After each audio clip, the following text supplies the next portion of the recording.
अस्सलामुअलैकुम बच्चों, आप लोगों को एक टेस्ट में सवाल दिया था हामिद प्राइवेट लिमिटेड का। लर्निंग कर्व का जो है वो सवाल है और इसके अंदर एग्जामिनर ने थोड़ा सा एक इनकॉर्पोरेट किया हुआ है, एक कॉन्सेप्ट। नाम तो नहीं लिखा हुआ, लेकिन टारगेट कॉस्टिंग का जो है वो कॉन्सेप्ट इनकॉर्पोरेट किया हुआ है। और इस सवाल के अंदर हमारी कंपनी जो है वो एक प्रोडक्ट लॉन्च कर रही है, नया प्रोडक्ट लॉन्च कर रही है। और उस प्रोडक्ट का लाइफ स्पैन उसने 5 साल का दिया हुआ है। सर, उसकी कहानी के बीच में उसने कॉस्ट कार्ड में लर्निंग कर्व इनकॉर्पोरेट किया हुआ है। आइए देखेंगे सवाल जो है वो किस तरह से सॉल्व करना है। It's a very interesting question by the way. Sir, थोड़ा सा मैं आपके साथ क्वेश्चन रीड करूंगा, आप भी इसको जो है वो देख लीजिएगा ताकि आपको आइडिया हो जाए कि इसमें क्या हमारे पास की आउटलाइंस थी। कह रहा है जनाब, हमारे पास after years of research Hamid private limited has developed a new product called crisp and the planning department has provided the following estimates related to the production cost of first batch of 5000 units of crisp. तो पहले paragraph के अंदर उसने आपको बहाने से एक बात ये बता दी है कि ये जो पूरा कॉस्ट कार्ड आपके पास बना के आपको दिया गया है, ये कॉस्ट कार्ड फर्स्ट बैच का है। But at the very same time इस पहले बैच के कॉस्ट कार्ड की जो इंफॉर्मेशन इसने आपको दी है, वो आपको दी है पर यूनिट की बेस पर। इसका मतलब ये कॉस्ट कार्ड पहले बैच की कॉस्ट नहीं बता रहा, ये कॉस्ट कार्ड एक यूनिट की कॉस्ट बता रहे हैं, एक वो यूनिट जो पहले बैच के अंदर बन रहा है। साथ में उसने आपको ये भी बता दिया है कि हमारे बैच का जो साइज है वो 5000 यूनिट्स के आसपास है। सर, ये बातें करने के बाद जब मैं नीचे मूव करूंगा तो मुझे आगे से आके बोल रहा है कि जनाब, एक यूनिट के अंदर 100 किलो माल हमारे पास खर्च होता है, 8 रुपए पर के जी है, 800 रुपए पर यूनिट कॉस्ट है। Sir, labour art which is an interesting concept in this question, क्योंकि लर्निंग कर्व के बारे में बात कर रहे हैं तो जाहिर सी बात है लेबर का एक मेजर कंपोनेंट हमारे पास होगा।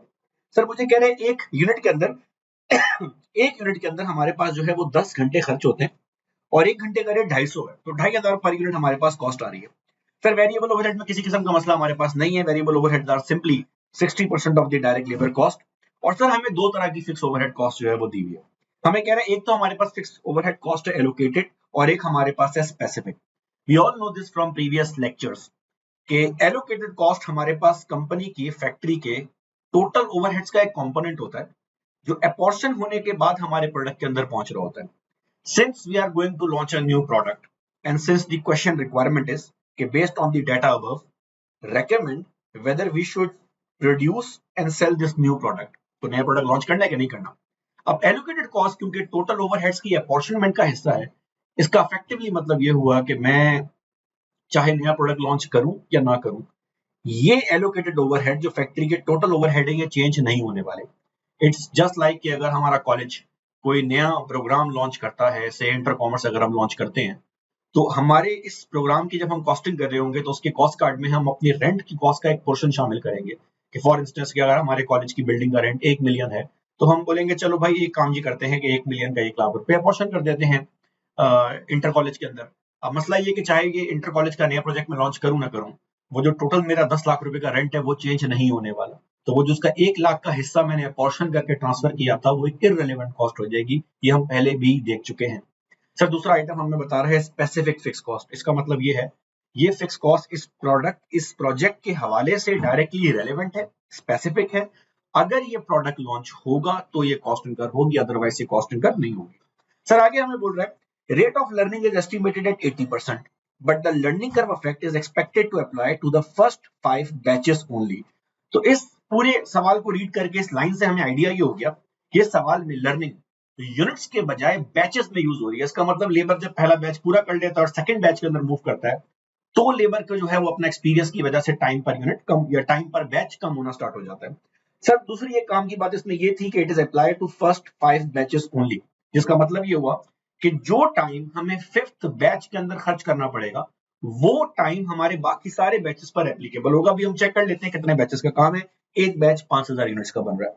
सर, नीचे हमें बोल रहा है लास्ट पैराग्राफ में that the marketing department has informed us that the demand for this new product would be around 50,000 units per annum for the next 5 years। चले सर, यहाँ से हमारे पास टोटल डिमांड आ गई है, 50,000 यूनिट हमारे पास सालाना डिमांड है, और 5 सालों का हमारे पास जो है वो डाटा है। तो मैं एक फटाफट से काम ये भी कर सकता हूँ, लेट्स से कि इसको मैं वर्किंग के तौर पे अपने पास पूरा कर लेता हूँ कि सर मेरे पास टोटल डिमांड है कितनी। तो सर, 5 साल का प्रोजेक्ट है, और इस 5 साल के प्रोजेक्ट में हर साल 50,000 यूनिट्स की अगर मेरे पास डिमांड है मेरे भाई, तो ये पूरा का पूरा प्रोजेक्ट जो है पिछले अगले 5 साल तक वो 2.5 लाख यूनिट्स के आसपास है।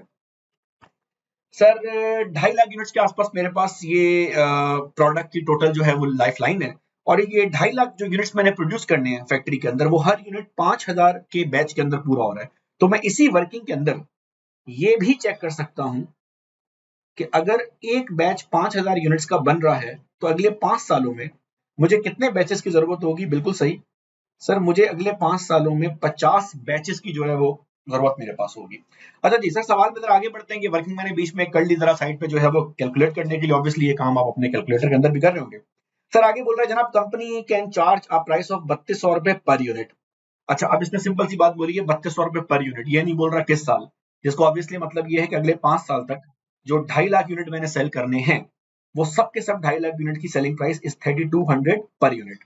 सर आगे आपकी छोटी सी चीज और भी ऐड कर रहा है, कह रहा है जनाब selling expenses are estimated at 200 रुपए पर यूनिट।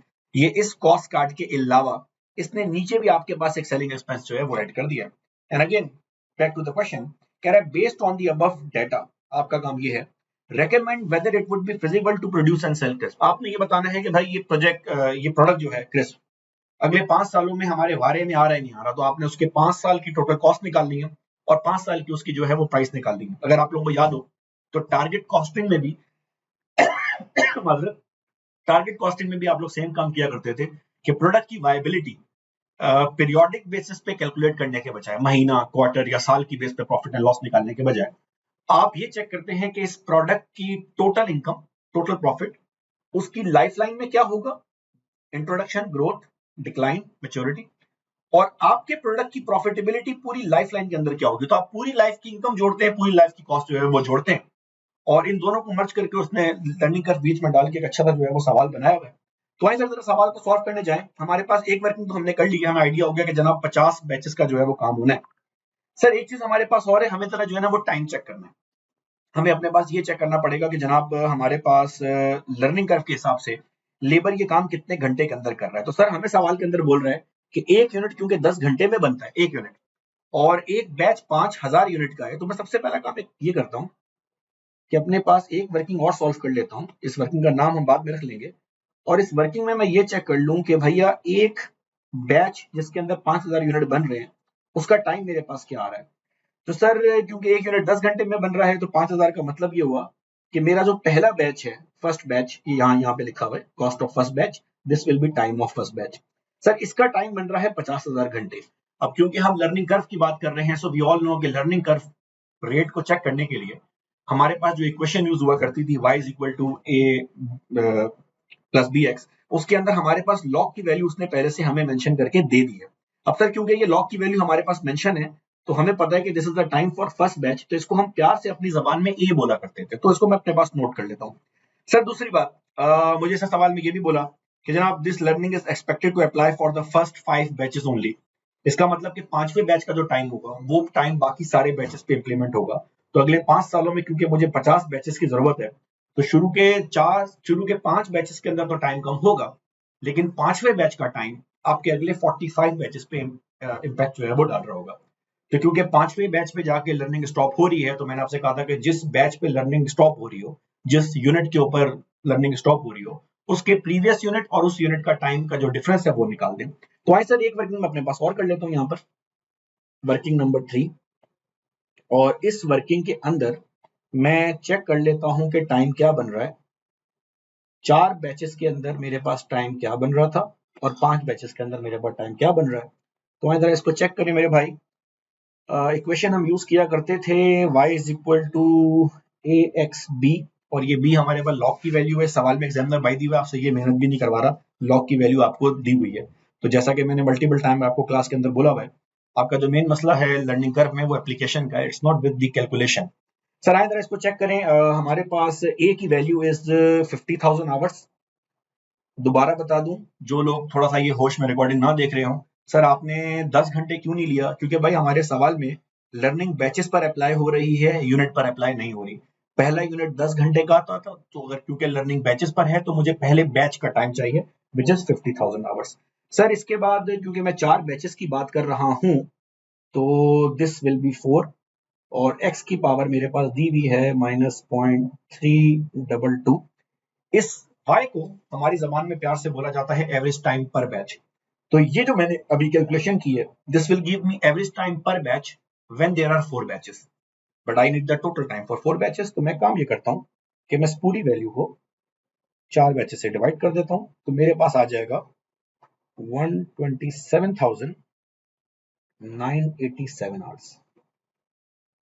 अच्छा जी सर, ये तो मेरे पास टाइम आ रहा है टोटल जब मैं 4 बैचेस प्रोड्यूस कर रहा हूँ। What will happen when I will produce 5 batches, क्योंकि लर्निंग तो 5 बैचेस पे जाके स्टॉप हो रही है। तो at 5 batches I will do the same thing. First, I will calculate the average time per batch when there are 5 batches, and then I'll calculate the total time.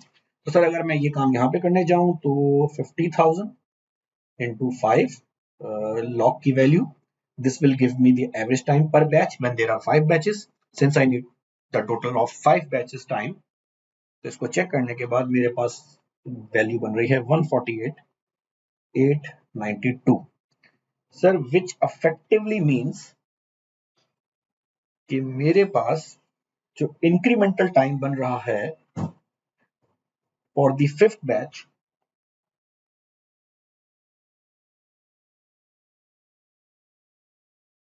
That is 20,905 hours. अब sir मेरे पास ये शुरू के 5 batch का time जो है वो आ गया है and I need the total time for 50 batches. तो मैं ये काम यहाँ पे भी जो है वो सॉल्व अपने पास कर सकता हूँ। मैं एक वर्किंग अपने पास नेक्स्ट पेज पे जो है वो सॉल्व कर लेता हूँ। सर ये वर्किंग मेरे पास टोटल टाइम मुझे कैलकुलेट करके बता देगी फॉर द टोटल 50 बैचेस। तो पहले 5 बैच का टाइम मेरे पास ऑलरेडी है, तो उसी की बेस के ऊपर मैं बाकी भी जो है वो काम करना स्टार्ट करता हूँ। तो यहाँ मैं नोट कर देता हूँ भैया, टाइम फॉर फर्स्ट 5 बैचेस, ये मेरे पास आ रहा है, एक काम ये करते हैं कि इसको ब्लैक मार्कर से पूरा कर लेते हैं भाई। ये आ रहा है 148,892 and then I need the time for the next 45 batches। अब क्योंकि मेरे पास इंक्रीमेंटल टाइम यहाँ पर आ रहा था 20905, तो अगले बैचेस तक यही टाइम मेरे पास एप्लीकेबल होगा। तो मैं एक छोटी सी कैलकुलेशन यहाँ पे शो कर देता हूँ ताकि आपको की आसानी हो जाए। सर ये मेरे पास टोटल आवर्स बन रहे हैं तकरीबन 940,725 और इनका टोटल मेरे पास बन रहा है ऑलमोस्ट 1.089 मिलियन। तो ये मेरे पास टाइम आ गया है फॉर 50 बैचेस। अच्छा जी सर, अब ये करने के बाद लर्निंग कर्व का इम्पैक्ट तो हमारे पास पूरा हो गया। अगर मैं दोबारा आपको सवाल दिखाऊं तो हमने क्या क्या काम किया। सर सिंपल सा काम किया, सवाल हम रीड करते गए, हमें आइडिया हुआ कि जनाब एक बैच के अंदर 5,000 यूनिट बन रहे हैं। हमें आइडिया हुआ कि डिमांड जो है प्रोडक्ट की दैट इज 50,000 और अगले 5 साल है, तो इसका मतलब 2.5 लाख की डिमांड होगी। क्योंकि 2.5 लाख की डिमांड है और 5,000 का बैच है तो 50 बैच होंगे। फिर हमने पहले बैच का टाइम निकाल दिया क्योंकि लर्निंग जो है वो बैचेस के ऊपर हो रही है अप्लाई, ये थोड़ा सा एक ध्यान रखने वाली बात थी। फिर क्योंकि लर्निंग 5वें बैच पे स्टॉप हो रही है तो हमने 4th और 5th बैच का इंक्रीमेंटल टाइम निकाला विच वाज 20,000 ऑलमोस्ट 21,000 आवर्स, और उसकी बेस पे हमने टोटल अपने 50 बैचेस का अगले 5 सालों का टोटल टाइम जो है वो लेबर का निकाल दिया 1.089 मिलियन। सर अब हमें जो है वो एक कॉस्ट कार्ड बनाना है, हमें ये देखना है कि ये प्रोडक्ट हमारे बारे में आ रहा नहीं आ रहा। तो सिंपल सी मैथ है, इसको हम जल्दी से जो है वो सॉल्व कर लेंगे। This is working number 5 and it's kind of a cost card, क्योंकि इसके अंदर बेसिकली हमें कैलकुलेट करके बताना है कि हमारे पास प्रोडक्ट की वायबिलिटी बन रही है नहीं बन रही। तो सारे काम करते हैं, सारी कॉस्ट को जो है वो अलाइन करना स्टार्ट करते हैं। सबसे पहले हमारे पास भैया मटेरियल कॉस्ट है, आपके पास मटेरियल कॉस्ट दी हुई है 800 पर यूनिट और अगले 5 सालों में हमारे पास क्योंकि 2.5 लाख यूनिट होंगे तो ये मेरे पास हो गई मटेरियल कॉस्ट। अच्छा सर, बिल्कुल इसी बेस के ऊपर मैं बाकी कॉस्ट को भी जो है वो चेक करना स्टार्ट करूंगा। अगला मेरे पास है लेबर कॉस्ट। सॉरी, लेबर के मैंने भी आवर्स जो है वो निकाले, दैट इज 1089617। सर लेबर का रेट हमारे पास 250 रुपए घंटा है, तो ये हमारे पास लेबर कॉस्ट हो गई।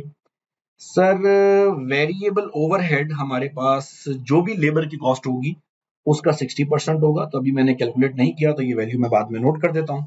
सर फिक्स ओवरहेड में एलोकेटेड हमारे पास नहीं आएंगे क्योंकि एलोकेटेड ओवरहेड चाहे प्रोडक्ट लॉन्च हो या ना हो, आइदर वे एलोकेटेड ओवरहेड हमारे प्रोडक्ट का हिस्सा नहीं बनते। Something you will see more in decision making. Sir लेकिन एक हमारे पास फिक्स कॉस्ट और भी है सवाल में, स्पेसिफिक फिक्स कॉस्ट, और एक हमारे पास सेलिंग ओवरहेड है। तो बारी बारी बात कर लेते हैं। सर सेलिंग ओवरहेड के बारे में वो बोल रहा है कि जनाब हमारे पास सेलिंग ओवरहेड है 200 रुपए पर यूनिट और 5 सालों में 2.5 लाख यूनिट हम सेल करेंगे। और सर स्पेसिफिक हमारे पास जो फिक्स ओवरहेड कॉस्ट आ रही है वो भी एग्जामिनर ने हमें पर यूनिट की फॉर्म में दे दी है, which is 100 rupees per unit, और ये भी क्योंकि 2.5 लाख यूनिट्स हैं। तो सर आए जरा इस कॉस्ट को टोटल करना स्टार्ट करें, 800 को 250 से 2.5 लाख से मल्टीप्लाई करें, तो आपके पास यहाँ वैल्यू आ रही है 200 मिलियन, थाउजेंड्स के अंदर हमने मेंशन कर दी है। सर ये वैल्यू आ रही है 272404, और इसी वैल्यू का 60% हमारे पास वेरिएबल ओवरहेड बन जाएगा, विच विल बी 163,443। और सर सेलिंग एक्सपेंस हमारे पास बन जाएंगे 50,000 के, ये बन जाएगा 25,000 का, और हमारे पास इस पूरे प्रोजेक्ट की टोटल कॉस्ट फॉर 5 years बन रही है तकरीबन 7,10,847, दिस इज ऑलमोस्ट 710 मिलियन। लेकिन ये तो कॉस्ट है, we need to decide if this project is viable for us और नॉट। तो लेट्स सी के 5 सालों में हमारी इनकम कितनी होगी। तो अपनी इनकम को कंपेयर करने के लिए हम 5 सालों की जो है वो सेल्स निकाल देते हैं। वी आर प्लानिंग के we will sell 1 unit for 3200, और 2.5 लाख यूनिट हैं, तो अगर हम इसको मल्टीप्लाई करें तो हमारे पास रेवेन्यू वाला आ रहा है ऑलमोस्ट 800 मिलियन का, विच अफेक्टिवली मीन्स कि क्योंकि हमारा रेवेन्यू हमारे टोटल 5 साल की कॉस्ट से ज़्यादा है, तो ये प्रोजेक्ट यकीनन हमें कुछ ना कुछ बचत जो है वो दे रहा है। और सर ये हमारा एक्सपेक्टेड प्रॉफिट आ जाएगा, और हमारा एक्सपेक्टेड प्रॉफिट आ रहा है 89,153। At the end of this question आपको बॉटम पर एक गुड प्रैक्टिस ये है कि आप एक लाइन यहाँ पे लिख दें, क्योंकि एग्जामिनर ने आपको बोला है कि रेकमेंड करें, तो आप उनको बता सकते हैं कि based on the above data हमारे पास अगले 5 सालों में इस प्रोडक्ट की प्रॉफिटेबिलिटी है, so we will produce this product. Thank you.